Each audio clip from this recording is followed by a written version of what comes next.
sitting with Jade Bird here in our studio at the Beach House. It's so good to see you. Thanks for coming by. Yeah, you too. Thank you so much for having me. Nice. Are you enjoying the weather? Is it too hot for you here? I was literally about to say there's a lot of sand everywhere. That's the only thing. Like before you're set, you're like, I don't want to get set.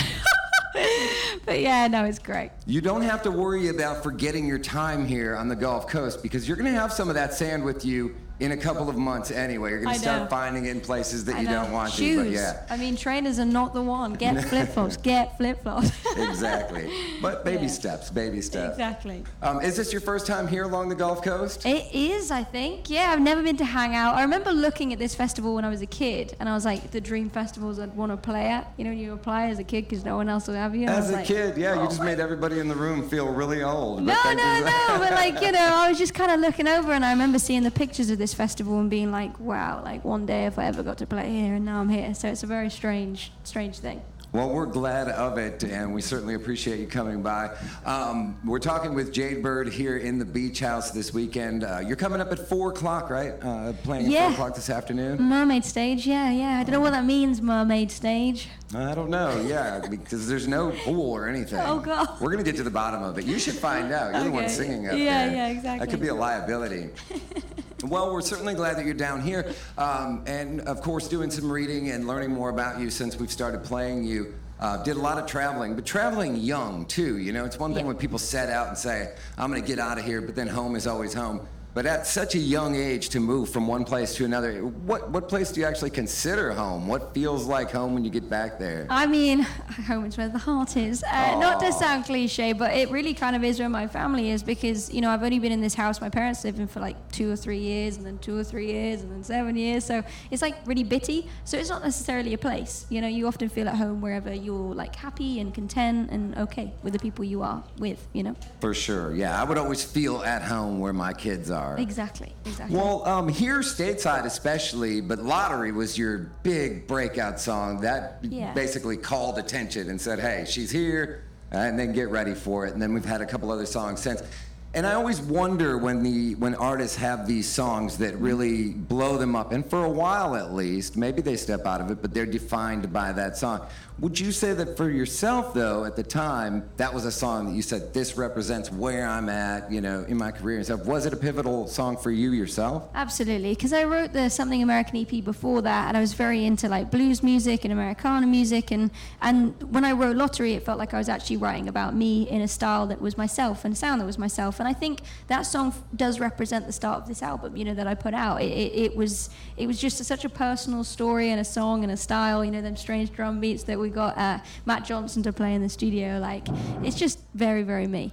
Very cool. Yeah, it really didn't take time for us to matriculate from that point of, oh, she sounds like, and doesn't she sound a little like, to, oh yeah, Jade Bird, that's cool. And so that's a positive thing because it's something that comes out uniquely.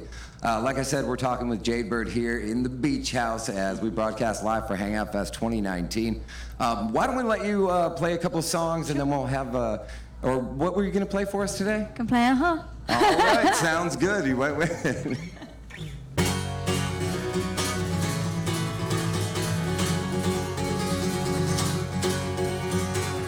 Does she wake up, put on makeup in the bathroom, and go to work and stare at it and text you she'll be back soon? But her boss runs his fingers round her pretty blonde platinum do. I bet you never thought about that, did you? And it's none of my business, and I don't want to get involved if you're thinking that she's good. I think you should be tough. She got you in your knees like a little boy. Everybody sees that you're just a little toy. She's got a box full of the daddy lollipop. She asks you if you love her and you nod and say, uh-huh. Does she wear short skirts so you don't ask her if you can check her phone? Talk about the guys at work so you feel ego-central, like fancy cars and football teams. Is she like continental with a European accent? Does she speak or so gentle? And it's none of my business, and I don't want to get involved if you're thinking that she's good. God no, she got you in your knees like a little boy. Everybody sees that you're just a little toy. She's got a box full of the daddy lollipop. She asks ask you if you love her and you nod and say, she got you where it hurts, but you don't seem to see. Though I should have work, she's doing what you did to me. She got you where it hurts, but you don't seem to see.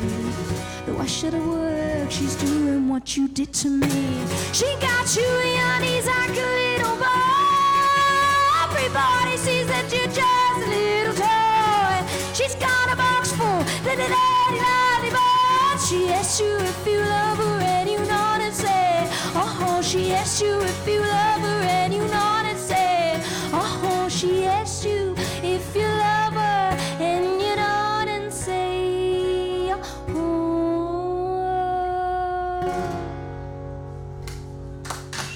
All right. Thank you. Jade Bird live in the 92 Zoo Beach House here as we broadcast live for Hangout Fest. Thank you so much for that. So just officially, the Felicia that you're talking about in this song, you want to out her on the radio? Come on, give us a name. No name. No name. Well, I kind of wondered when you start, people, maybe the first single is released from an album or something, but when the artist was putting the album together, they started with one song and put another one, and they put in that order, and that may not be how we get fed it.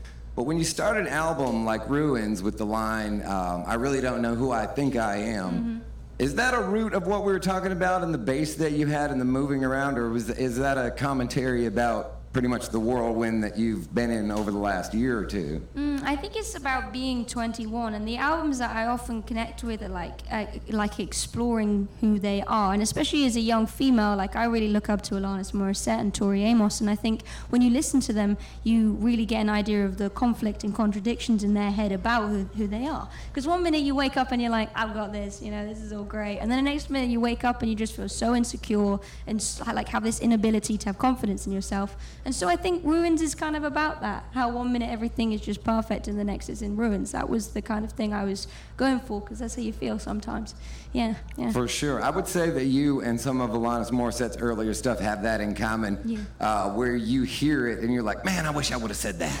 If I could do this over again, I would totally say that to that person. Yeah. And you grow up, I think, with songwriters as well, because it's super important for me to write my own material by myself. And I think it's when you hear an artist and they say something in a certain way, it's like the same 4 songs have been written, like I love you, I hate you, go away, come back. Exactly. But when someone says it in a certain way, you're just like, oh, you got it. You know what I mean? Damn you, Connor Oberst. I'll get you. It's so true. Yeah. Well, I've heard you say yourself that you kind of had big plans over the next couple of years, even a couple of albums on the way. Is that a product of how fast things are rolling with you right now, or is that you've had all this stuff stored up and now you have the ability at your behest? It's a little bit of both. There was a few tracks that didn't make the album that I would just play live anyway because I love them so much, and but I didn't want it to kind of come across that I was just throwing everything I had at the album. I wanted it to sound like a piece of work. And I just think also to that, I'm also really excited to get better, better production, better storytelling, better songwriting and performance. And I think in order to do that, you have to keep working. You can't take a year off and expect to get better in the year off. You know what I mean? For sure. Sure. So that's why. Well, and of course they always say if you want to get better, play with people that are better than you. And, everybody has a lot of influences and they say, oh, this person really influenced me as a child.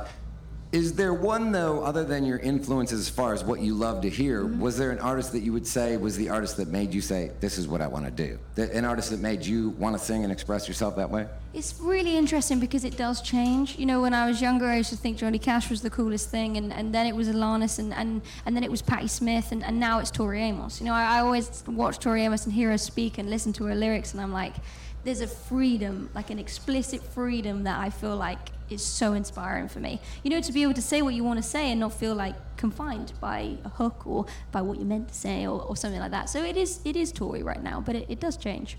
For sure. I guess everybody's supposed to be a product of a bunch of different things. It's anyway. So true. And that's the thing about giving that award for, you're the biggest influence. You don't want to knock anybody back off the shelf for the new award.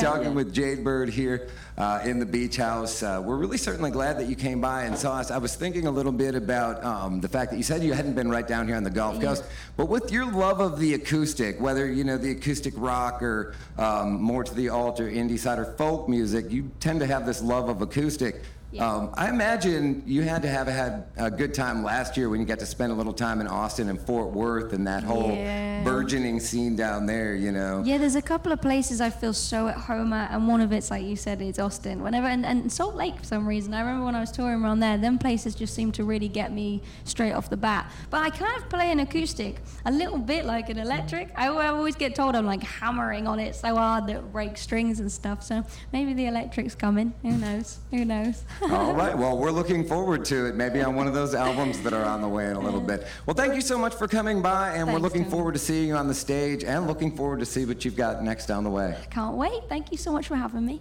Jade Bird, along with us here in the Beach House, and we certainly appreciate you sticking around and checking out some of the continued coverage that we'll have for you over the weekend. This is Tony, and stick around. We've got lots more on the way. 92 Zoom.